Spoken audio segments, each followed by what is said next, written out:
Good afternoon. My name is Jerry Maatman, and I'm one of the presenters today. Thank you for joining our webinar on a mid-year status report and litigation scorecard involving cases brought by the EEOC. I'm joined today by Jen Riley and Alex Karasik.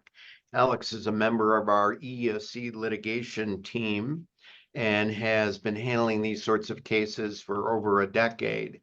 He's had a hand in some of the major EEOC lawsuits throughout the United States and is a thought leader in many of the cutting issues that the EEOC is now focusing on in terms of its lawsuits against employers. Alex, thanks so much for joining us. Thank you, Jerry. I'm glad to be here today. Also on the panel is Jennifer Riley. Jen is a partner in the Duane Morris Chicago office. She is the vice chair of our class action defense group. Jen is a co-author of our class action review as well as our EEOC litigation review. Jen has defended companies facing government enforcement actions for more than 2 decades and regularly defends businesses against EEOC pattern and practice lawsuits against the country. Thank you for joining, Jen. Thanks, Alex. It's a pleasure to be here. So we're going to start off our program today by hearing from Jerry. Jerry chairs the Duane Morris Class Action Defense Group. He has confronted and defended the largest and most complex EEOC systemic cases filed against corporate America. This includes the largest systemic enforcement action ever brought in the history of the EEOC, called EEOC versus Sterling Jewelers, which Jerry defended and settled for no money. Jerry also led the defense team in EEOC versus Kaplan and won at the district court level as well as in the Sixth Circuit. This is one of the EEOC's most famous losses in a nationwide systemic case in what the Wall Street Journal called the opinion of the year. Jerry has probably handled and defended more EEOC lawsuits than any other lawyer in the United States. Thanks so much, Jen.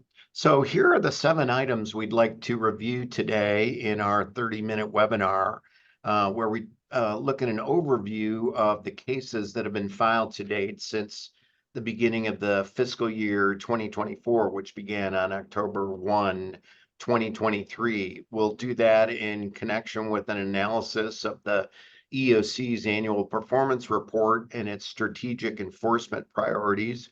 We'll give some prognostications of what you can expect on the horizon and end with what ought to be in your toolkit.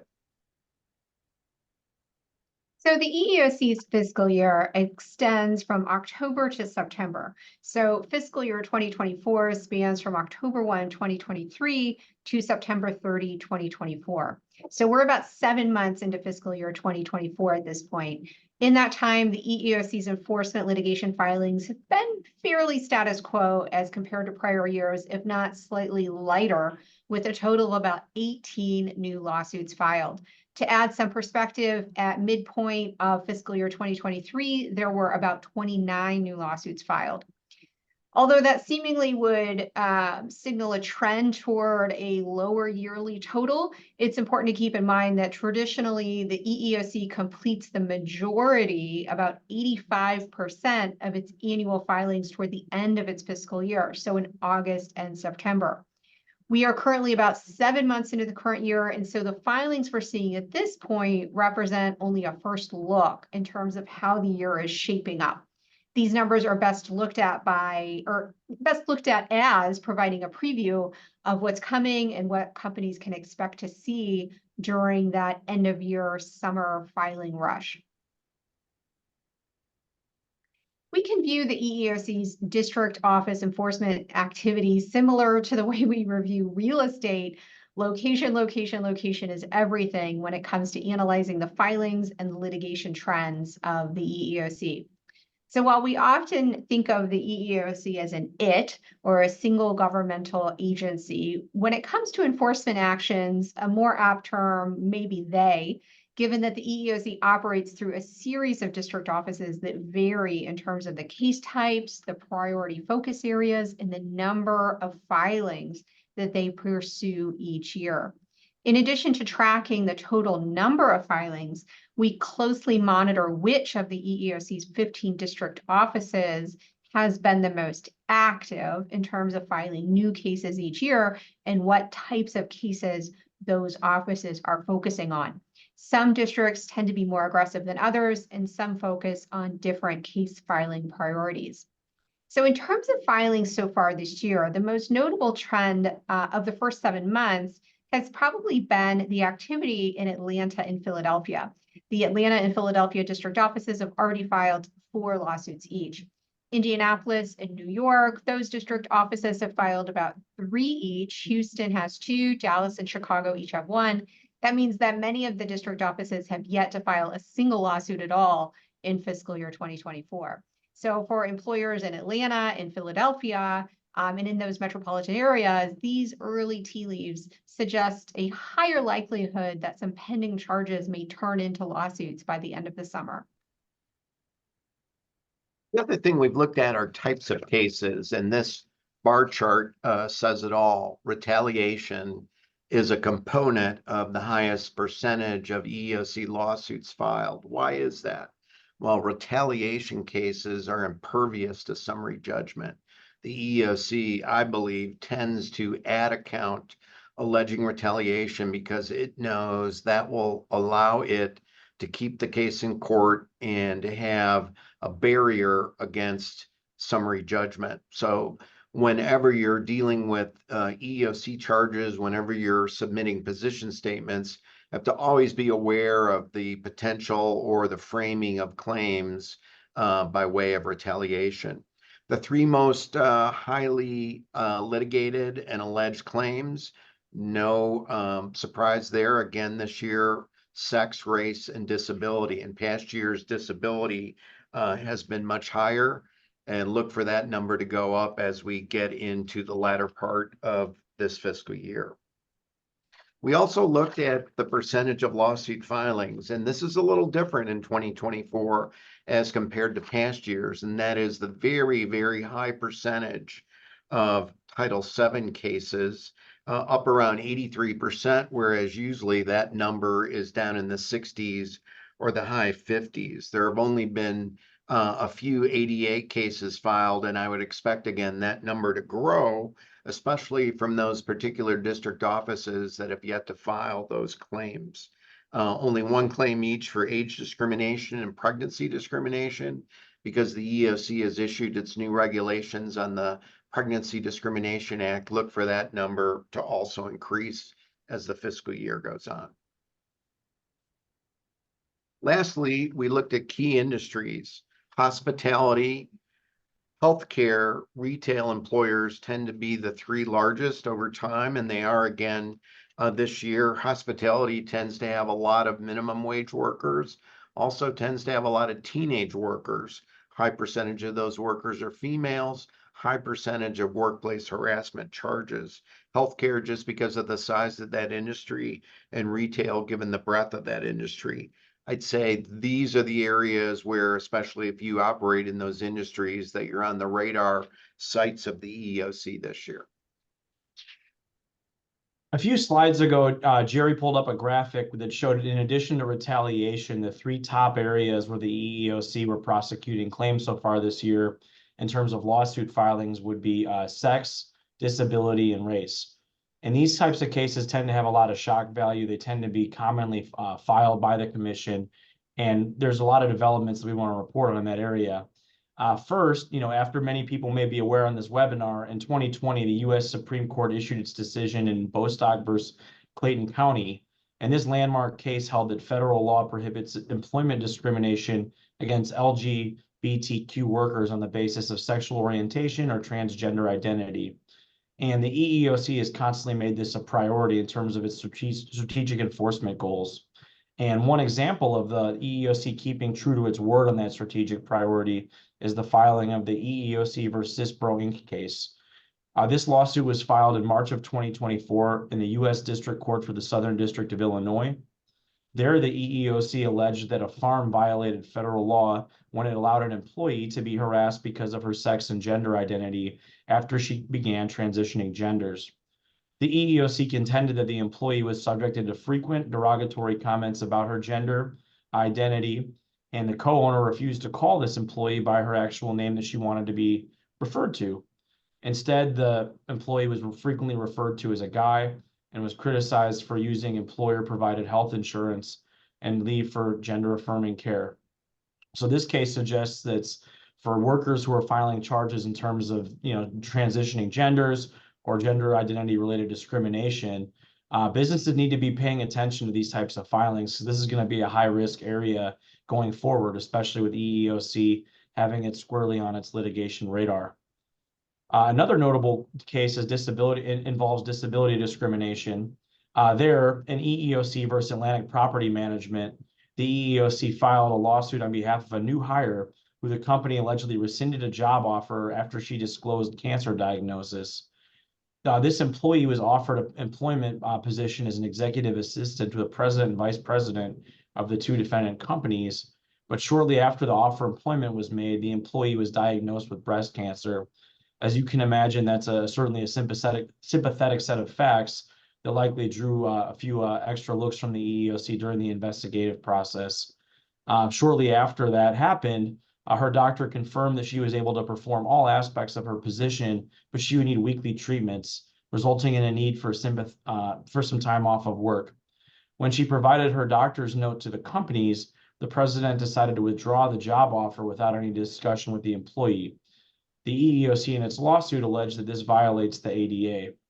So this is definitely another area where we see a constant increase in charges and lawsuits. It seems like almost every year, but disability discrimination tends to be one of the front runners.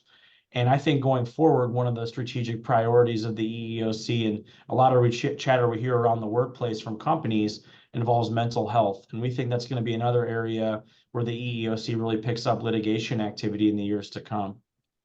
And then finally, as many of us know from watching the news over the last few years, race discrimination has become an issue that's at the forefront of society. And that image in society of lots of different race riots and race protests going on, those types of things are also manifesting themselves into lawsuits. In the EEOC versus Bob's Tire Company, the EEOC filed an action alleging that the company violated Title VII of the Civil Rights Act by subjecting employees to egregious and constant harassment, including the owner telling Hispanic employees to go back to their country and referring to Guatemalan employees by a curse word that starts with an F. These types of comments were common allegedly in the workplace there. Supposedly someone in that workplace donned a U.S. Immigrations and Customs Enforcement hat to intimidate Hispanic employees, and there was a frequent use of homophobic slurs. The EEOC also contended that employees were being harassed by a coworker because of their sex, race, and national origin, and at least one employee complained to the owner, who allegedly retaliated against the complaining employee by mocking him for being in a romantic or sexual relationship with the harassing coworker. So here's another example where, companies, if there tends to be comments made regarding race, national origin, those types of things, the EEOC is paying close attention and is keen on bringing lawsuits to enforce Title VII in that regard. One of the most key treasure troves of information in businesses to read every year is the EEOC's annual performance report. And on March 12th, 2024, the EEOC published its fiscal year 2023 annual performance report. And if we had to sum this up in 2 words, those 2 words would be money talks. This highlights the Commission's recovery of $665 million in monetary relief for over 22,000 workers, a near 30% increase for workers over fiscal year 2022. So if the EEOC says it's been busy fighting hard for workers, the proof is in the pudding. And these types of monetary statistics are what allow the Commission to go and try to get more funding to continue to develop resources for its strategic priorities. Again, this is an annual publication from the EEOC that's noteworthy because it recognizes the EEOC's reach, understands that the financial exposure in the workplace, and identifies areas where the EEOC may focus future litigation efforts in the coming year. So every corporate counsel, HR professional, business leaders, you absolutely would need to be paying attention to this publication because this shows some tea leaves of what you might be able to expect for the coming year and just exactly how much resources the EEOC will have to enforce those agendas. The Commission reported having one of the most litigious years in recent memory in fiscal year 2023, with 142 new lawsuits filed, marking a 50% increase from fiscal year 2022. And among these new lawsuits, there were 86 that were filed on behalf of individuals and 32 non-systemic suits involving multiple victims. The EEOC also noted that it obtained $22.6 million for 968 individuals in litigation, meaning that the EEOC wasn't scared to take these cases to the mat last year and litigate them in court. And they resolved 98 lawsuits, achieving favorable results in 91% of district court resolutions. So these numbers show the EEOC's litigation arm is still alive and well. And despite a slow start in 2024, we don't see any reason for these numbers to go down by the end of the year, as we expect the commission will turn up the jets in the second half of the fiscal year. Another notable publication is that every 4 years, the EEOC prepares a strategic plan that guides how it will improve internal operations to enforce federal anti-discrimination laws. Essentially, what this strategic plan does is it sets the goalposts for the commission in the coming years. So here in the 2022 to 2026 strategic plan, 4 areas of focus Warren mentioned. By fiscal year 2025, the EEOC seeks to have up to 90% of EEOC conciliated and litigation resolutions to contain targeted equitable relief. So in other words, the EEOC is not just concerned with the walkaway dollars that we mentioned earlier, even though those eye-popping numbers tend to make their way to the front of various press releases and publications, but the EEOC also wants to make there's equitable relief on the back end. For instance, requiring trainings or site visits or other non-monetary terms in these conciliations that show a genuine interest in preventing businesses from allowing, instances of discrimination or harassment to occur for a second or third or fourth time. Between fiscal year 2022 and 2026, the commission will also endeavor to favorably resolve at least 90% of its enforcement lawsuits. So again, this is an ambitious goal, but anytime you're winning 9 out of 10 times, that's quite an accomplishment.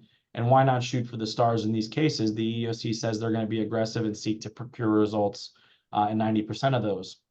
How is the EEOC going to do all this? Well, the EEOC is poised to expand its capacity to prosecute systemic lawsuits. And as we're going to hear about a little bit more later in this presentation, systemic lawsuits are often bet-the-company cases that can affect, nationwide organizations. They can affect industries. They can have the ability to profoundly shake up a certain sector or a certain company.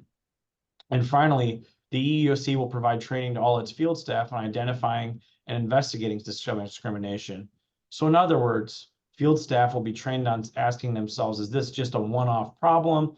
Maybe one manager and one employee have some beef, or is there going to be some serious problems here where we might find a pattern of this type of discrimination at multiple facilities or within a whole region of the country, or under a certain regional manager's reign, are there multiple different sites that are having the same issue? So stay tuned, as these are all going to be focal areas for the EEOC in the coming years. This particular slide shows the 6 strategic enforcement priorities. I'm a believer that anytime a private employer is sued, that lawsuit is going to fall into one of these 6 rather than outside any of these 6. And one of the 6, as we'll discuss, is more of a talking point rather than a substantive area where the EEOC is sued. The first is eliminating barriers with recruitment and hiring. These are the lawsuits brought on many grounds that involve people applying for jobs. The next is protecting vulnerable workers, and those are typically low wage jobs where people's first language is not English, or in the sexual harassment or workplace harassment area. Next are what are called selected emerging or developing issues. These are the test cases where the EEOC is bringing cases to try to stretch the legal envelope as to the parameters of the ADA or Title VII. The fourth is equal pay. And this is an area where the EEOC talks a lot about it, but rarely, if ever, in the last 10 years, has filed lawsuits about it. I believe this is a powder keg of liability issue that the EEOC is letting people know that it's looking at it, but at least for whatever reason now the EEOC has not yet brought these cases, but you never know. Private plaintiffs bar is certainly focusing on them. The fifth is preserving access to the legal system. This is code word for retaliation claims. The theory that anyone who complains about discrimination should not be treated adversely, and that's an area of special concern to the EEOC. They're suing employers not where discrimination might have occurred, might be a frivolous discrimination claim, but anytime that a worker suffers retaliation, that's a high priority issue for the EEOC. And last but not least, systemic cases and systemic harassment cases, and primarily sex harassment cases. Those are the big bet the company cases where you're going to see a lot of time and effort put by the EEOC to litigate those particular areas. So when you talk about those strategic claims and priorities, what were the facts? In 2023, last fiscal year, over 370 systemic investigations. These are investigations that typically last 12 to 36 months, over $29 million, so pretty significant in terms of the recovery. If you look at last year's lawsuits, which were up 50% from the year before, fully 25 of them involve systemic lawsuits. These are the lawsuits brought over groups of employees, or lawsuits that are going to easily cost over $1 million to defend. And this is nearly double the number of systemic cases brought in the year before. If the EEOC had its way, this is a number that it will continue to push up every year. And this is one of its selling points whenever it goes to Congress and asks for a budget increase in terms of the cost and effort undertaken by the EEOC to litigate those sorts of cases. And now for the two letters that you've all been waiting for, AI. And with those of you who've been following our blog for the last few years would probably know that AI has been on the forefront of the EEOC's agenda and on the tips of the tongues of many employers around the country. The EEOC, since launching its initiative regarding eradicating discrimination in the workplace that would stem from artificial intelligence and from algorithmic tools that potentially create discriminatory situations, well, the EEOC is now putting great weight on that in litigation. The EEOC, after settling its initial artificial intelligence lawsuit in the iTutor group for $365,000, has also found itself now involved in another AI lawsuit in California, Mobley versus Workday, Inc. And here, a plaintiff who is an African-American male over the age of 40 with medical conditions of anxiety and depression alleged he applied to over nearly 100 jobs with companies using Workday's screening tools. And eventually, Workday was able to actually get this case dismissed, saying that he failed to exhaust administrative remedies with the EEOC and did not allege claims plausible to construe Workday as an employment agency under the anti-discrimination statutes at issue. Well, the EEOC decided to get involved and filed a motion for leave to file an amicus brief in support of plaintiff and in opposition to defendant's renewed motion to dismiss. So this case right here is going to implicate whether or not Title VII, the ADA and ADEA covers entities that purportedly screen and refer applicants and make automated hiring decisions on behalf of employers using algorithmic tools. So for businesses that are using AI or have vendors that are using AI to make employment decisions, such as in the hiring, recruiting functions, need to be keenly aware that the EEOC is also tracking cases such as the Mobley versus Workday case and paying attention to whether or not those businesses are auditing their vendors and really seeing if these types of output of these decisions from these third-party AI software and algorithms are creating outputs that have discriminatory results. So the EEOC has also announced goals for its own diversity, equity, inclusion, and accessibility, or the DEIA program. This has obviously been a hot button issue since the Harvard case, but the EEOC is seeking to achieve 4 goals: workplace diversity, employee equity, inclusive practices, and accessibility. So again, the EEOC looking internally is also trying to bolster these mechanisms. The EEOC is also continuing to polish its fiscal year 2021 software initiatives, again, involving artificial intelligence, machine learning, and other emerging technologies. The EEOC is training its field staff on these types of technologies, and we think that there's going to be more and more AI-based litigation going forward as more companies turn to these tools. You know, the efficiencies that business have with outsourcing certain employment decision-making tasks to technologies that can do it rapidly, quickly, efficiently, and perhaps as inexpensively as paying workers. Well, guess what? If these tools are not being regularly audited, the commission's paying attention, and those employers themselves maybe getting audited in an EEOC-initiated investigation. And then finally, the Joint Anti-Retaliation Initiative among the EEOC, the U.S. Department of Labor, and the National Labor Relations Board will continue to address the retaliation issues that Jerry talked about. It seems like every charge these days is accompanied now, as Jerry mentioned, with a retaliation charge, and it's also affecting other areas such as union activity and even labor, complaints about wages, overtime, things like that. So it's important that, employers are paying attention to when employees make complaints, to following the proper internal procedures to investigate those complaints with retaliation issues in mind. And then finally, two recent developments that we think bear mention are the Pregnancy Workers Fairness Act. The final regulations of this were published in April of 2024 and were formally going to go into effect in June of 2024.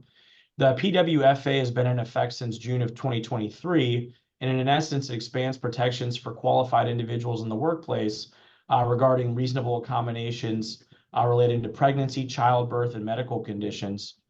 And similar to a lot of its other recent guidances, the EEOC provides some examples that ideally are going to be helpful for employers, like scenarios or what-if situations that allow them to decipher what to do in certain circumstances.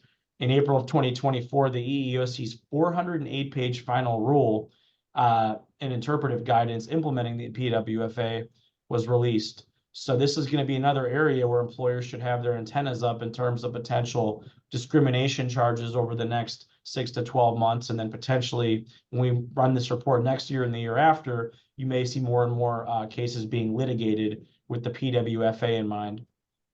And then also the EEOC did some updates to its enforcement guidance on harassment in the workplace. This is another area that the EEOC had been not necessarily updating things for a while, but recently has turned up the jets, so to speak. In this, the EEOC proposed guidance includes 350 footnotes with examples of harassing conduct and characteristics of potential harassment, such as sexual orientation, pregnancy, some of the ones that we've talked about today, harassment based on stereotypes, harassment in the virtual workplace, which is increasingly common given the remote and hybrid world that many companies are operating in. And also, again, as Jerry talked about, the systemic harassment issues. So stay tuned, because there will certainly be lots of enforcement activity coming from that guidance as well. Each year we publish the Duane Morris EEOC Litigation Review. This is a comprehensive review of filings, settlements, and rulings in EEOC-initiated litigation across the country. This year's edition is the 2024 book. It's available as an ebook, which is fully scannable, printable, searchable. You can access the ebook by scanning the QR code here on our slide, and it is also available on our blog. Well, that brings us to the end of our webinar. Thank you so much for joining us today, and we look forward to seeing you at our next presentation. Again, our ebook, our EEOC Litigation Review, is available on the blog, the Duane Morris Class Action Defense blog. The address is on the slide, blogs.duanemorris.com/classactiondefense. You can keep in touch and stay updated on our blog and our podcast, which provides information including insights and analysis on the latest cases and trends from some of the most experienced class action defense attorneys in the nation. Thank you so much again for joining us today, and have a great afternoon. Thanks, everyone. Thank you, everyone.